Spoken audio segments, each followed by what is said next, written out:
All right, guys, we're on Deuteronomy number 5. Deuteronomy number 5. Oh, fuck, my mic. You guys hear me? So, Deuteronomy number 5. I think somebody's getting fucked right here next to me. So, there's a car on right here. Hopefully, they leave. But this is probably about a page and a half. So, and Moses called all Israel and said unto them, Hear, O Israel, the statutes and the judgments which I speak in your ears this day, that ye may learn them, and keep and do them. The Lord our God made a covenant with us in Horeb. The Lord made not this covenant with our fathers, but with us, even us who are all of us here alive this day. So in Horeb, the Lord talked with you face to face in the mount out of the midst of fire. I stood between the Lord and you at that time to show you the word of the Lord, for ye were afraid by reason of the fire, and went not up into the mount, saying, I am the Lord thy God, which brought thee out of the land of Egypt from the house of bondage. Thou shalt have no other gods before me. Thou shalt not make thee any graven image or any likeness of anything that is in heaven above, or that is in the earth beneath, or that is in the waters beneath the earth. Thou shalt not bow down thyself unto them, nor serve them, for I, the Lord thy God, am a jealous God, visiting the iniquity of the fathers upon the children unto the third and fourth generation of them that hate me. Eh.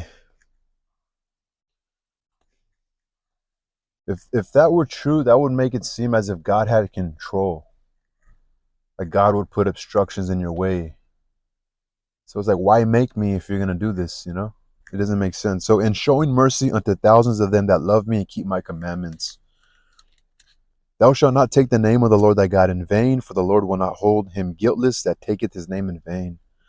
Keep the Sabbath day to sanctify it, as the Lord thy God hath commanded thee. 6 days thou shalt labor and do all thy work, but the seventh day is the Sabbath of the Lord thy God. In it thou shalt not do any work, thou, nor thy son, nor thy daughter, nor thy manservant, nor thy maidservant, nor thy ox, nor thy ass, nor any of the cattle, nor thy stranger that is within thy gates, that thy manservant and thy maidservant may rest as well as thou. And remember that thou wast a servant in the land of Egypt, and that the Lord thy God brought thee out of thence through a mighty hand and by a stretched out arm. Therefore the Lord thy God commanded thee to keep the Sabbath day. Honor thy father and thy mother, as the Lord thy God hath commanded thee, that thy days may be prolonged, and that it may go well with thee in the land which the Lord thy God giveth thee.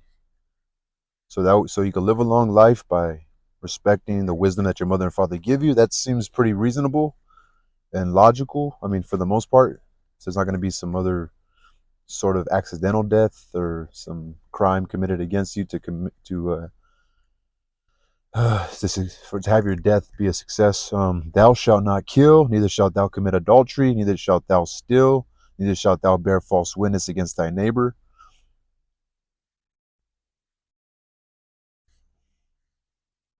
Neither shalt thou desire thy neighbor's wife, neither shalt thou covet thy neighbor's house, his field, or his manservant, or his maidservant, his ox, his ass, or anything that is thy neighbor's. So don't be envious of what your neighbor has. So Deuteronomy 5 seems to have the actual commandments laid out for you. I mean, since I've been reading this Bible, there hasn't been a list like this at all in any of the other books. I don't know if the translation's different. I could have sworn, I mean, some Bibles, Deuteronomy is actually left out, I heard. So I could be wrong, but from my past history and knowledge of the Bible, I thought Deuteronomy was actually kept out of certain Bibles. So these words the Lord spoke unto all your assembly in the mount of the midst of the fire, of the cloud, and of the thick darkness with a great voice. And he added no more, and he wrote them in 2 tablets of stone, and delivered them unto me. And it came to pass, when ye heard the voice out of the midst of the darkness, for the mountain did burn with fire, that ye came near unto me, even all the heads of your tribes and your elders. And ye said, Behold, the Lord our God hath shown us his glory and his greatness. And we have heard his voice out of the midst of fire. We have seen this day that God doth talk with man, and that he liveth. Now therefore, why should we die? For this great fire will consume us. If we hear the voice of the Lord our God any more, then we shall die. For who is there of all flesh that hath heard the voice of the living God, speaking out of the midst of fire as we have, and lived? Go thou near and hear all that the Lord our God shall say, and speak thou unto us all that the Lord our God shall speak unto thee, and we will hear it and do it. That's what they were telling Moses. And the Lord heard the voice of your words when ye spoke unto me. And the Lord said unto me, I have heard the voice of the words of this people, which they have spoken unto thee. They have well said all that they have spoken. Oh, that there were such a heart in them, that they would fear me and keep my commandments always, that it might be well with them and with their children forever. Go say to them, get you into your tents again. But as for thee, stand thou here by me, and I will speak unto thee all the commandments and the statutes and the judgments which thou shalt teach them, that they may do them in the land which I give them to possess it. Ye shall observe to do therefore, as the Lord your God hath commanded you. You shall not turn aside to the right hand or to the left. You shall walk in all the ways which the Lord your God hath commanded you, that ye may live, and that it may be well with you, and that ye may prolong your days in the land which ye shall possess. Now, let's have faith that this is real, right?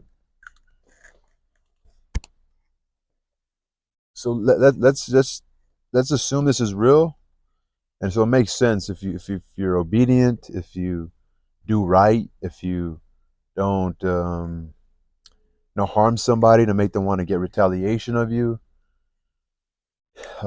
such as steal your friend's girlfriend or friend's wife, that will make him so enraged that he'll actually kill you or cause trouble to you, or you steal from somebody, or